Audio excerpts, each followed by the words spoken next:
Hello, gamers. This is Brain from GameBrainMedia, and we're looking at Microsoft Motocross Madness. Woohoo! Yeah, version one. We've already seen the intro, or maybe we haven't on this particular video, but it's in my video library on my channel. And oh, whoops, we don't want to do this. We wanted to go to a national race and go to the next race. We wanted 4 laps, 10 players. I'm not a fan of airborne delivery. It's like a bowl. Look at all the look. It's like you're riding through trenches. So a lot of the national tracks in this game were similar to that.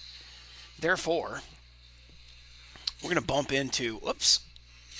We're going to change tracks and bump up into Augusta Park. Now, see, they basically had level terrain and then they dug down instead of ramping up. In fact, let's just look through all the stock national tracks. We have, oh crap, we have airborne delivery, right? All right, so airborne delivery, alphabetically. Airborne delivery is first, and it's running the trenches. I never liked that track. Then we have Augusta Park. It's okay. It's better than the other one.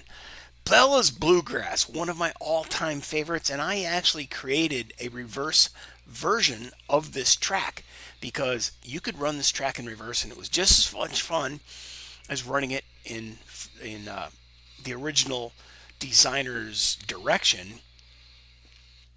I tweaked a couple of jumps to make them better working in reverse, but yeah, this kind of set off a trend in motocross madness track creators. I was AMA underscore King, King, Jeremy McGrath. Basically, it was really the American Motocross Association, and I was the king. I created a team, AMA, and we were well known in the community, and I made a lot of tracks. Then Claymore Hills. This is fun, but the textures are just ugly and bizarre and really hard to keep track of where am I supposed to land. Once you get up in the air, or when you go off a jump, you could land somewhere and it seems like, well, that seems like the natural path. Nope. Well, only if you were coming into that corner hot to the right and you turned back and then you launch.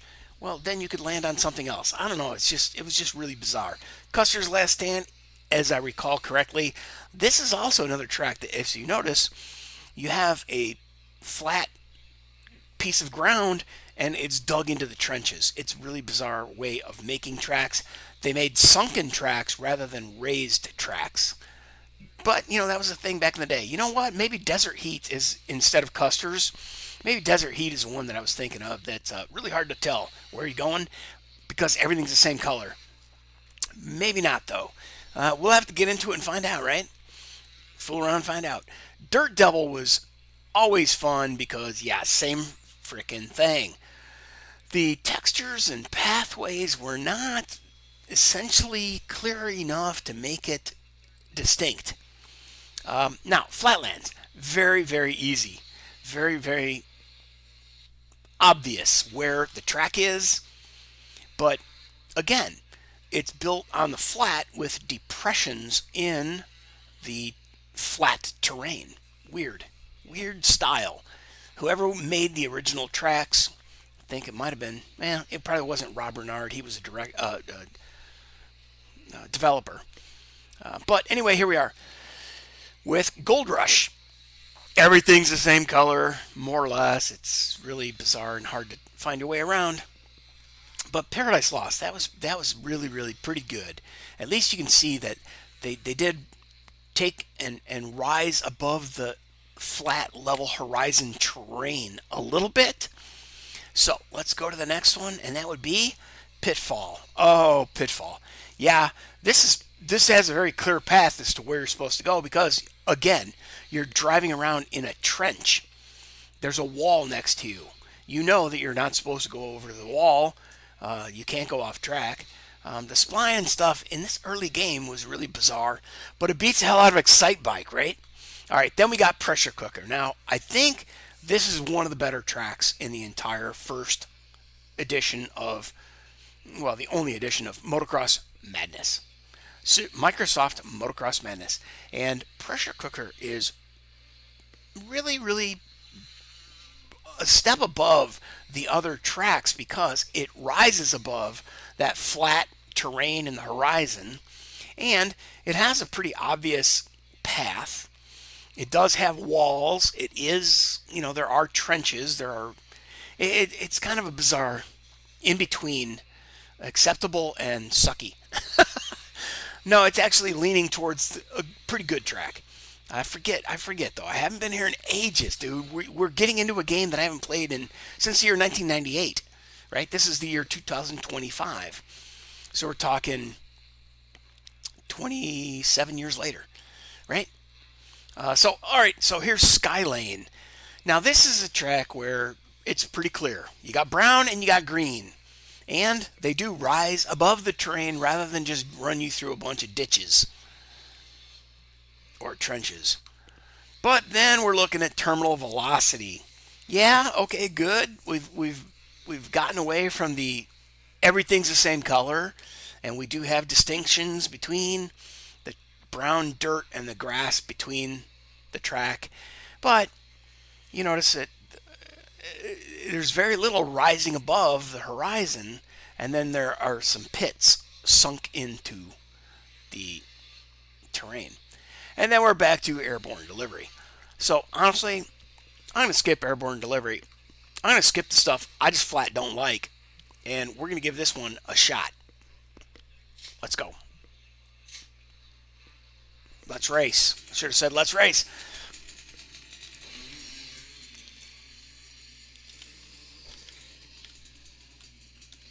Oh, I forgot my button scheme.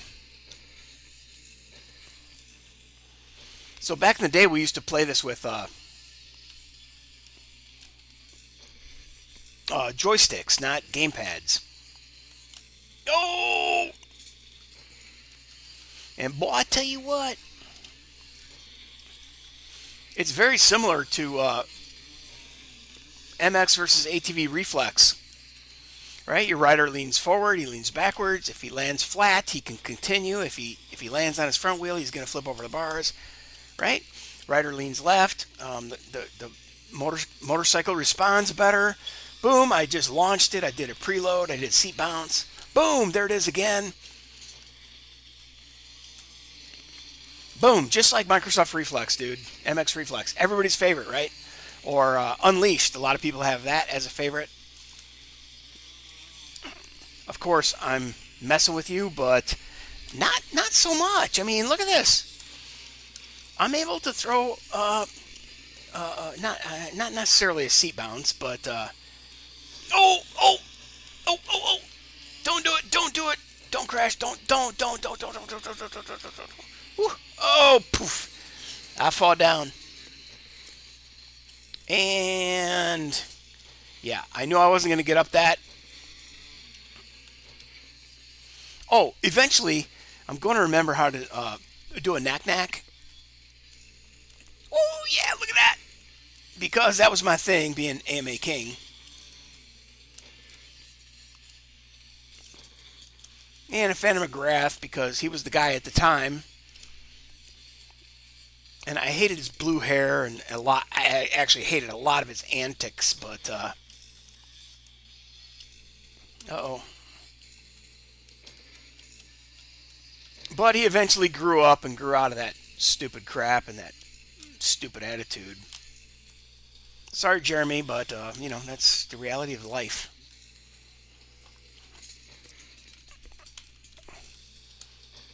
Let's see.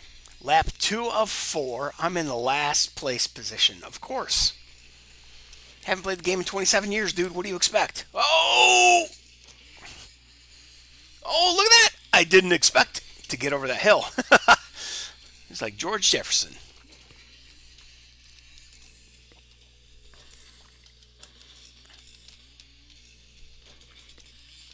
I wish I had a fish.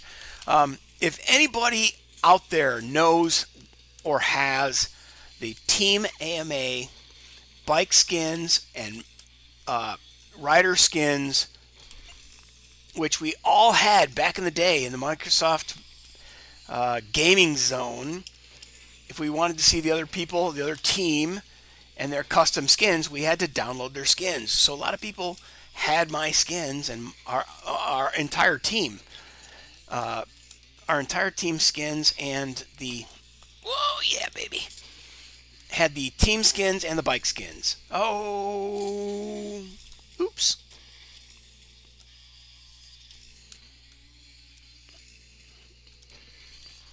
I don't know if I have a reset button set up. It's been 27 years. No, I did jack around and get the game going. It was really tough to get going on a modern PC. No, we're gonna die. Really tough to get going. You might notice the black bars on the two sides. The game actually would run, but it ran in 16:9 format and looked really weird and squatty. This is how it looked in its natural or its original form when it was, 4:3. What was I playing? 1280 by, I don't know, 1280 by 768. But now, honest to God, it is playing 4K. And I did tweak it with the NVIDIA graphics drivers to add more, what do you call it? Anti-aliasing and stuff. Yeah.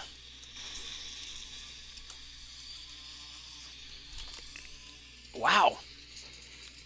Oh, I was getting pretty impressed with myself because I wasn't in last place anymore. But as soon as I had the thought, I was in last place. Boom! Dude, how many laps are we doing? Oh, it said 4. So, let's see. AMA King, position number 8. Place 8th. Alright, so at least I wasn't last. And hopefully that was a good introduction to Motocross Madness 1. I'm trying to get some channels launched. This game has, like I said, a lot of quirks, a lot of difficulty to get running. You can, I found my CD out in the garage. Actually, I bought this game 3 times on CD because my first one got scratched. My second one, I didn't want to. After I scratched the first CD, I put it in my computer and never took it out because it was the only game I was playing. And then I wanted to play. I had another PC that I upgraded. I upgraded my PC and then I moved that PC to the bedroom. But then I had a faster PC. So rather than take the disc out, I bought another disc. Anyway, so I have the disc and I ripped it, or I installed it, and you have to. I did actually rip it and made a backup copy after I got smart enough to have a DVD or CD DVD burner.